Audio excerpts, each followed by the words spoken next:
विद्यार्थी मित्रांनो, आज आपण BA द्वितीय वर्ष सेमिस्टर चौथे आणि पेपर 7वा छत्रपती शिवाजी महाराज आणि त्यांचा काळ इसवी सन 1630 ते 1707 या पेपरमधील प्रकरण क्रमांक 4 मराठ्यांची राज्यकारभार व्यवस्था. आता मराठ्यांची राज्यकारभार व्यवस्थेबद्दलची माहिती मागच्या 2-3 पिरियडमध्ये आपण पाहत असताना ज्या काही मराठ्यांच्या राज्यकारभार व्यवस्थेमधला पहिला घटक म्हणजे केंद्रीय राज्यकारभार व्यवस्था. आता या केंद्रीय राज्यकारभार व्यवस्थेमध्ये छत्रपती शिवाजी महाराजांच्या काळात म्हणजेच हिंदवी स्वराज्य स्थापन झाल्यानंतर छत्रपती शिवाजी महाराजांनी प्रशासनाच्या सोयीसाठी म्हणून 2 भाग केले. ते भाग म्हणजे मुलकी शासन यंत्रणा आणि लष्करी शासन यंत्रणा. आत्तापर्यंत जी माहिती पाहिली ती म्हणजेच मुलकी शासन यंत्रणा कशी होती याबद्दलची माहिती संपूर्णपणे पाहिली. आजच्या पिरियडमध्ये आपण ज्या काही केंद्रीय प्रशासनातील लष्करी शासन यंत्रणा, लष्कर म्हणजे जे काही सैन्य व्यवस्था आणि सैन्यावर छत्रपती शिवाजी महाराजांनी कसं महत्त्वपूर्ण स्थान सैन्याला दिलं आणि त्या माध्यमातूनच साम्राज्याचा विस्तार कसा केला याबद्दलची माहिती पाहणार आहोत. तर लष्करी शासन व्यवस्था पाहत असताना छत्रपती शिवाजी महाराजांनी सर्वप्रथम ओळखलं की जे काही लष्कर किंवा सैन्य क्षमता ही चांगल्या पद्धतीने असेल तरच साम्राज्य टिकू शकतं. म्हणून त्यांनी लष्कराची व्यवस्था योग्य पद्धतीने करण्यास प्रारंभ केलं. आता छत्रपती शिवाजी महाराजांच्या ज्या काही लष्कर असेल या लष्कराचे काही वैशिष्ट्ये असतील, त्या वैशिष्ट्ये कशा पद्धतीचं होतं याबद्दलची माहिती आपण आजच्या या पिरियडमध्ये पाहणार आहोत. आता लष्कराच्या व्यवस्थेबद्दलची माहिती पाहत असताना नंबर 1चं वैशिष्ट्य म्हणजे तत्कालीन स्थिती. वैशिष्ट्याचा जर विचार करता लष्करी वैशिष्ट्ये जे छत्रपती शिवाजी महाराजांच्या काळात, तर नंबर 1चं वैशिष्ट्य म्हणजे लष्करांचे राष्ट्रीय स्वरूप बनवले. लष्कराला राष्ट्रीय स्वरूप दिलं गेलं. आता छत्रपती शिवाजी महाराजांचा काळ म्हणजेच त्या अगोदरच्या काळामध्ये शिवाजी महाराजांच्या अगोदर जे काही प्रशासन व्यवस्था होती ही मुघल शासित प्रशासन व्यवस्था होती आणि त्यामध्ये मुघल शासन व्यवस्थेमध्ये मनसबदाराची पद्धत होती आणि मुघल हे मनसबदाराची नेमणूक करायचे आणि हे मनसबदार बादशहाच्या मदतीला सैन्यशक्ती घेऊन यायची. म्हणजे तत्कालीन स्थितीमध्ये केंद्रीय सत्ता दुबळी बनल्यानंतर हे मनसबदार काय करायचं, बंडखोरी करायचं किंवा विद्रोह करायचे. अशा स्थितीमध्ये छत्रपती शिवाजी महाराजांनी ही जी काही लष्कराच्या स्वरूपामध्ये मनसबदारी पद्धती पूर्णपणे बंद करून टाकली आणि महाराजांनी सरंजामशाही लष्कर जे काही लष्कर असेल या लष्करामध्ये महत्त्वपूर्ण स्थान म्हणजेच स्वतःच्या विश्वासू व्यक्ती, स्वतःला योग्य वाटतील अशाच व्यक्तीची नेमणूक, त्याचबरोबर सैन्यासाठी असणाऱ्या जे गुण सैन्यामध्ये आहेत किंवा सैनिकामध्ये आहेत त्यांनाच सैन्यामध्ये दाखल करून घेतलं आणि राष्ट्रीय स्वरूपाची जी लष्कराची उभारणी केली. म्हणजेच जे मुघल काळामध्ये सैन्य व्यवस्था होती त्या सैन्य व्यवस्था ही छत्रपती शिवाजी महाराजांनी आपल्या स्वराज्यात निर्माण केली नाही, तर मनसबदारी न देता पगारी नोकर म्हणून तत्कालीन स्थितीमध्ये लष्कराची नेमणूक केली. आता नंबर 2चं वैशिष्ट्य लष्कराचं कोणतं होतं? लष्करांचं वैशिष्ट्य तर छत्रपतींची कवच म्हणजे संरक्षक दल होता. आजच्या स्थितीचा जर विचार करता एखादा महत्त्वपूर्ण व्यक्ती असेल त्याच्या सभोवताली जे काही त्याच्या संरक्षणासाठी व्यक्ती असतात त्याच पद्धतीने छत्रपती शिवाजी महाराजांच्या सभोवताली विश्वासू आणि जर कोणती बाब छत्रपती शिवाजी महाराजांच्या जीवावर बेतत असेल तर त्यावेळेस स्वतःचा प्राण देण्याची ही तयारी असणारे लोक हे छत्रपती शिवाजी महाराजांचे संरक्षक होते. म्हणजे आजच्या काळातील कमांडोचा प्रकार. त्यामध्ये जीवा महाला असेल, संभाजी कावजी हे छत्रपती शिवाजी महाराजांचे शरीर संरक्षक होते, म्हणजेच त्यांची सुरक्षा ठेवणारे. आता उदाहरण पाहता अफजल खानाचा ज्यावेळेस भेट होती अफजल खानाची आणि छत्रपती शिवाजी महाराजांची, त्यावेळेस सय्यद बंडा जो अफजल खानाचा जो काही संरक्षक होता त्यांनी छत्रपती शिवाजी महाराजांवर हल्ला केला. त्यावेळेस जीवा महाला यांनी सय्यद बंडाचा जो वार होता तो आपल्यावर घेऊन त्यांनी जीवा महालाला ठार केलं. म्हणजेच तत्कालीन स्थितीमध्ये संरक्षणाची बाजूसुद्धा छत्रपती शिवाजी महाराजांनी एक कवच बनवण्याचं काम केलं. आणि छत्रपती शिवाजी महाराजांबद्दल विचार करता पायदळ असेल, घोडदळ असेल, आरमार आणि किल्ले, त्याचबरोबर हेरखाते, हे 5 शक्तिस्थानं होते. म्हणजे पायदळ जमिनीवर चालणारे जे सैनिक असतील, घोडे असतील, समुद्रामध्ये समुद्राची जी काही किनारा असेल त्याच्या समुद्र किनाऱ्यावर व्यापार असेल किंवा समुद्र किनाऱ्याचा प्रदेशांचे संरक्षण करणारा आरमार असेल, किल्ले असतील आणि हेर खाते म्हणजेच गुप्तहेर, अशा प्रकारचे तत्कालीन स्थितीमध्ये छत्रपती शिवाजी महाराजांचं 5 लष्करी शक्तिस्थाने होते. म्हणजे ह्या आधारावर लष्कर टिकून होते. आता पायदळाचा जर विचार करता, छत्रपती शिवाजी महाराजांच्या पायदळात तत्कालीन स्थितीमध्ये जे सैन्य होतं ते छत्रपती शिवाजी महाराजांच्या मावळ खोऱ्यातील सैन्याची भर होती. आणि या पायदळामध्ये जे सैनिक होते, या पायदळ सैनिकालाच पाईक किंवा प्यादा किंवा पदाती म्हणून ओळखलं जात होतं. आणि या सैन्याकडे जे काही शस्त्रास्त्र होते त्यामध्ये ढाल असेल, तलवार असेल, भाला, गोफण, बंदूक, दांडपट्टा, त्याचबरोबर बिचवा, कट्यार, वाघनखे, खंजीर अशा प्रकारची हत्यारं होती.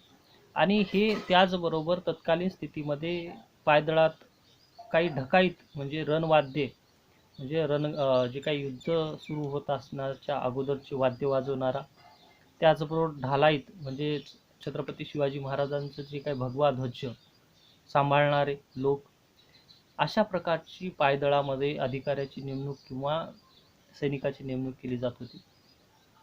आणि वेगवेगळ्या सैन्याच्या कामावरून किंवा त्यांच्या श्रेणीवरून पगाराची जी काय पगार ठरवला जात होता. आणि प्रत्येक जे काही सैनिक असतील त्याच्या कामानुसार त्याला पगार दिला जायचा नगदी स्वरूपामध्ये. त्यामध्ये मासिक ₹1.5 ते ₹5 सैन्याला पगार दिला जायचा. आणि स्वराज्याच्या प्रारंभी म्हणजे छत्रपती शिवाजी महाराजांनी जेव्हा पायदळाची निर्मिती केली तेव्हा 5,000 संख्या होती. पुढे ती वाढत जाऊन 1,00,000पर्यंत सैन्य व्यवस्था वाढली. आणि पायदळाचा पहिला जो काही सरनौबत म्हणजेच तत्कालीन स्थितीमध्ये जो सरदार जो सेनापती होता तो नूरबेग होता. त्यानंतर येसाजी कंकाले, तानाजी मालुसरे, बाजीप्रभू देशपांडे, सूर्याजी मालुसरे, कोंडाजी कर्जत असे नामांकित असे सरदार छत्रपती शिवाजी महाराजांच्या पायदळाची होऊन गेले. आणि या पायदळाची रचना करताना छत्रपती शिवाजी महाराजांनी सर्वात लहान पद पाईक नावाचं होतं. आणि 9 पाईकावर 1 नाईक नेमलं जायचं, 5 नाईकावर 1 हवालदार आणि 3 हवालदार असलेली 1 जुमलेदार, 10 जुमलेदारावर 1 हजारी आणि 7 हजारावर 1 सरनौबत, अशा प्रकारची सैन्यामध्ये वेगवेगळ्या पद्धतीची जे काही पद असतील हे स्थापन करण्यात आलं. आता हे छत्रपती शिवाजी महाराजांचं जे काही पायदळ होतं. आता घोडदळाचा जर विचार करता, घोडदळामध्ये बारगीर म्हणजे पागा व शिलेदार असे 2 प्रकार होते. म्हणजे स्वतःचा घोडा व शस्त्र असेल अशा व्यक्तीला बारगीर म्हणून ओळखलं जात होतं. आणि महाराजांचा कल हा बारगीरावर म्हणजे स्वतःची पागा वाढविण्याकडे होता. आणि पायदळाच्या सैनिकात राऊत असं नाव तिला दिलं गेलं. आणि प्रत्येक घोड्यामागे 1 बारगीर होता. आणि घोडदळाची रचना ही छत्रपती शिवाजी महाराजांनी सर्वात लहान पद हे बारगीर नावाचं होतं.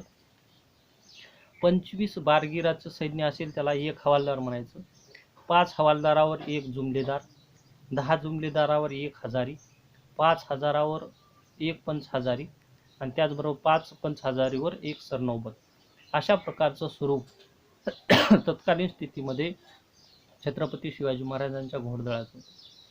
आणि घोडदळाचा जर विचार करता, छत्रपती शिवाजी महाराजांच्या या घोडदळामध्ये घोड्याला औषधोपचार करणारे, घोड्याचे वैद्य असतील, त्याचबरोबर घोड्यामागे किंवा घोड्याची पखालजी किंवा जी पखाल असेल त्याची व्यवस्था ठेवणारे, नालबंदी करणारे, अशा स्वरूपाची व्यवस्था करणारे लोकसुद्धा होते. आणि तलवार असेल, भाला, जंबिया, बंदूक, पट्टा अशा प्रकारचं शस्त्र हे घोडेस्वाराकडे होतं.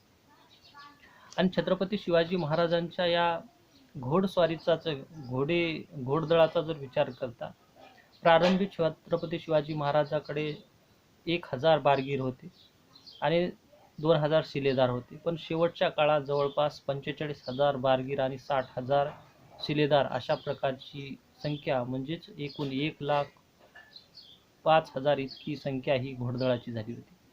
आणि या घोडदळाची निगा राखण्याचं किंवा सैन्य भरती करण्यासाठी म्हणून तत्कालीन स्थितीमध्ये वतनदारामार्फत सैन्याची काळजीपूर्वकपणे योग्य व्यक्तीची नेमणूक केली जायची. अशा प्रकारची सैन्य व्यवस्था म्हणजेच घोडदळ हे तत्कालीन स्थितीमध्ये छत्रपती शिवाजी महाराजांनी केलं. त्याच्यानंतर छत्रपती शिवाजी महाराजांच्या ज्या सैन्य होतं त्याच्यामध्ये लष्कराचा साधेपणा होता. त्यामध्ये मराठा सैनिक असतील, या मराठा सैनिक हे तत्कालीन स्थितीमध्ये जे युद्धभूमीवर जात असताना लहान तंबू किंवा जे साहित्य लागेल तेवढंच साहित्य युद्धासाठी घेऊन जात होते. आणि प्रत्येक जे काही सैन्यासोबत तत्कालीन स्थितीमध्ये ज्या महत्त्वपूर्ण बाबी लागतात त्याच घेतल्या जात होत्या, अन्य बाबीकडे जास्त घेतल्या जात नव्हत्या. म्हणजेच लष्करामध्ये एक शिस्त निर्माण करण्याचं छत्रपती शिवाजी महाराजांनी केलं. आणि त्यामध्ये तत्कालीन स्थितीमध्ये मोहिमेवर जात असताना काही नियमसुद्धा छत्रपती शिवाजी महाराजांचे होते. मोहिमेवर स्वतःच्या घरच्या म्हणजे कुटुंबिक जे काही स्त्रिया असतील म्हणजे बायका किंवा योग्य जे स्वतःच्या घरातील कौटुंबिक जे काही कुटुंब असेल त्यांना घेऊन जाता येत नव्हतं. त्याचबरोबर मनोरंजनासाठी किंवा जे मनोरंजन करण्याच्या स्त्रिया असतील त्यांनासुद्धा घेऊन जाता येत नव्हतं. त्याचबरोबर एखाद्या मुलुखात गेल्यानंतर स्त्री असेल किंवा ब्राह्मण किंवा गायी असतील यांना कैद करू नये अशा प्रकारचा आदेश दिला गेला होता. त्याचबरोबर सामान्य जनता असेल, लहान शेतकरी, दुकानदार, लहान मूल असतील यांना त्रास द्यायचा नाही हा सुद्धा नियम होता. त्याचबरोबर शत्रू पक्षामध्ये गेल्यानंतर त्या ठिकाणच्या मस्जिदी असतील किंवा धार्मिक स्थळं असतील किंवा धर्मग्रंथ असतील यांनासुद्धा हानी पोचवायची नाही. त्याचबरोबर शत्रू पक्षातून मिळालेला जी काही लूट असेल ती सरकार दरबारामध्ये जमा करायची. अशा प्रकारचं काम तत्कालीन स्थितीमध्ये कठोर नियम हे सैन्याला टाकले गेले होते. आणि त्यामुळेच या नियमाचा जो ज्यांनी भंग केला त्याला कठोर शासन केलं जात होतं. आणि शिवाजी महाराजांच्या काळाचा विचार करता पुढचा एक महत्त्वपूर्ण वैशिष्ट्य म्हणजे महाराजांची हेरकाट. आता छत्रपती शिवाजी महाराजांनी ज्या मोहिमा काढल्या त्याच्यामध्ये सुरतेची लूट केली, आग्रा परतीचा प्रवास केला, त्यावेळेस छत्रपती शिवाजी महाराजांना हेरखातं म्हणजे हेरगिरी करणारे किंवा जे काही गुप्त माहिती सांगणारे काही लोक होते.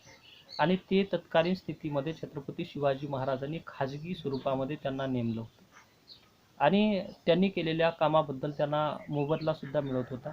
म्हणून छत्रपती शिवाजी महाराज ज्या मोहिमेवर जाणार असत त्या अगोदर त्या हेरामार्फत तो प्रदेश त्या ठिकाणची माहिती सर्व घेतली जात होती. अशा प्रकारची ही हेर खातं होतं. त्याच्यानंतर आरमाराची निर्मिती. छत्रपती शिवाजी महाराजांनी आरमार म्हणजे तत्कालीन स्थितीमध्ये सागर शक्तीला महत्त्व ओळखून, समुद्राचं महत्त्व ओळखून तत्कालीन स्थितीमध्ये जे काही औरंगजेबाने जंजिरेकडे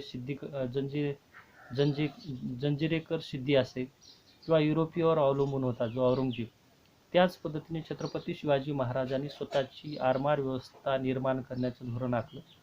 आणि त्यांनी स्वतःचे जलदुर्ग उभारले म्हणजेच आरमाराच्या रक्षणासाठी जलदुर्ग उभारले. त्यामध्ये तत्कालीन स्थितीमध्ये छत्रपती शिवाजी महाराजांच्या आरमारात प्रामुख्याने गुराबा, तराडी, गलबत, महागिऱ्या, होडी, मचवा, पगार, पाल, तिरकटी अशा मध्यम आकाराच्या जहाजाचा समावेश होता. त्याचबरोबर गुराबा व गलबता या ज्या काही जहाजाची संख्या होती ही संख्या म्हणजे वजनाने जवळपास 200 ते 300 टन वजन त्यांचं होतं. आणि या ज्या काही जहाजावर जवळपास 12 तोफा आणि 30 ते 40 सैनिक हे त्यातून प्रवास करू शकत होते. अशा प्रकारचं आरमार व्यवस्था हे तत्कालीन स्थितीमध्ये छत्रपती शिवाजी महाराजांनी केली. आणि जहाज निर्माण करण्यासाठी स्वतःचं जहाज बांधकामाचा जो कारखाना किंवा ठिकाण म्हणजेच कल्याण, भिवंडी, पनवेल या ठिकाणी स्वतःचं आरमार स्थापन केलं. जवळपास छत्रपती शिवाजी महाराजांच्या सैन्यामध्ये म्हणजे आरमारामध्ये 300 ते 400 जहाजे होती. आणि त्या काळामध्ये दर्या सारंग आणि मायनाक भंडारी हे दोन व्यक्ती हे छत्रपती शिवाजी महाराजांचे नाविक अधिकारी म्हणून प्रसिद्ध अधिकारी होते. आणि छत्रपती शिवाजी महाराजांनी पोर्तुगीज, इंग्रज असतील यांच्यावर एक धाक निर्माण केला. आणि तत्कालीन स्थितीमध्ये जे काही विदेशी शत्रूंना रोखण्याचं काम सुद्धा छत्रपती शिवाजी महाराजांनी केलं. त्यामध्ये उदाहरण घेतलं तर 1679 मध्ये खांदेरी व उंदेरीच्या युद्धामध्ये मराठा आरमाराने ब्रिटिश आरमाराचा पूर्ण पराभव केला होता. त्याचबरोबर सिंधुदुर्ग, विजयदुर्ग, त्याच्यानंतर पद्यदुर्ग अशा जलदुर्ग, प्रसिद्ध असे दुर्ग बांधले आणि याच दुर्गाच्या भरोशावर किंवा आरमाराच्या भरोशावर छत्रपती शिवाजी महाराजांचा व्यापार हा इराण, बसरा, मक्का या ठिकाणच्या प्रदेशापर्यंत जहाजी व्यापारासाठी जात होते. म्हणजेच आरमार व्यवस्था किती महत्त्वपूर्ण होती ही छत्रपती शिवाजी महाराजच्या प्रशासनावरून किंवा लष्करावरून समजते. तर त्यानंतर दुसरा एक पुढचा पॉईंट म्हणजे किल्ल्यांचे लष्करी महत्त्व. आता छत्रपती शिवाजी महाराजांनी जे किल्ले होते ते महत्त्वपूर्ण भाग प्रशासनाचा होता. त्यामध्ये भुईकोट किल्ला, डोंगरी किल्ला आणि जलदुर्ग किल्ला हे 3 प्रकारचे किल्ले होते. त्यामध्ये भुईकोट किल्ला हा जमिनीवर असणारा, डोंगरी किल्ला हा डोंगर किंवा दऱ्यामध्ये असणारा आणि समुद्राच्या ज्या बेट किंवा खडक असेल त्यावर निर्माण किल्ला जलदुर्ग किल्ला. अशा किल्ल्याच्या माध्यमातून तत्कालीन स्थितीमध्ये छत्रपती शिवाजी महाराजांनी आपल्या ज्या काही लष्करी व्यवस्था ही योग्य पद्धतीने सांभाळली. आणि पुढचा एक पॉईंट म्हणजेच गनिमी कावा पद्धत. छत्रपती शिवाजी महाराजांनी जी गनिमी कावा पद्धत अंगीकारली त्यामुळेच जे काही बलाढ्य शत्रू, मुघलांसारख्या शत्रूला सुद्धा पराभव करण्याचं काम हे तत्कालीन स्थितीमध्ये छत्रपती शिवाजी महाराजांनी केलं. म्हणजे शत्रूवर समोरासमोरून हल्ला न करता त्यांना बेसावधपणे अडचणीत आणून त्यांच्यावर आक्रमकपणे विद्युत गतीने हालचाली करायच्या, त्यांची लूट करायची, त्यांच्या सैन्याचे आतोनात हाल करायचे आणि त्यांचा आत्मविश्वास हा कमी करायचा. अशा प्रकारची भूमिका ही छत्रपती शिवाजी महाराजांची गनिमी कावा पद्धत ही महत्त्वपूर्ण होती.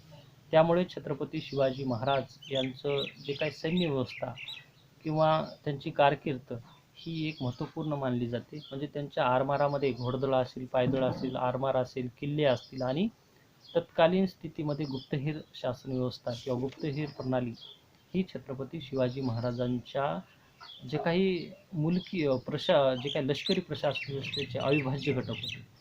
म्हणून केंद्रीय प्रशासनातील हे घटक म्हणजेच केंद्रीय राज्यकारभार व्यवस्था छत्रपती शिवाजी महाराजांच्या काळापासून निर्माण झाली. तीच राज्यकारभार व्यवस्था पुढे छत्रपती संभाजी महाराज, छत्रपती राजाराम महाराज, महाराणी ताराबाई आणि त्यानंतरचे आलेले जे काही छत्रपती आणि त्याचबरोबर पेशवे असतील यांनी तत्कालीन स्थितीमध्ये मराठ्यांची आरमार व्यवस्था, घोडदळ, पायदळ, त्याच्यानंतर जे काही गुप्तहेर शासन व्यवस्था, त्याचबरोबर किल्ले असतील या सर्वाच्या माध्यमातून हिंदवी स्वराज्य हे भक्कम बनवण्याचं काम केलं. म्हणून केंद्रीय राज्यकारभार व्यवस्थेमधील जे काही लष्करी प्रशासन व्यवस्था ही महत्त्वपूर्ण मानली जाते. तर आज आपण जे प्रकरण क्रमांक 4 मराठ्यांची राज्यकारभार व्यवस्था यामधील केंद्रीय राज्यकारभार व्यवस्थेमधला 2 घटक पूर्णपणे पाहिले, मुलकी प्रशासन व्यवस्था आणि लष्करी प्रशासन व्यवस्था. तर उद्याच्या घटकामध्ये आपण छत्रपती शिवाजी महाराज म्हणजेच मराठ्यांची राज्यकारभार व्यवस्था या प्रकरणातील 2 नंबरचा घटक म्हणजेच त्याच्या प्रकरण क्रमांक 4 मधील दुसरा पॉईंट म्हणजेच प्रांतीय राज्यकारभार व्यवस्था, प्रांताचा राज्यकारभार व्यवस्था कसा होता यावर माहिती पाहणार आहोत. आत्तापर्यंत माहिती जी पाहिली ती केंद्रीय राज्यकारभार व्यवस्था कशी होती याबद्दलची माहिती पूर्णपणे समजून घेतली आहोत.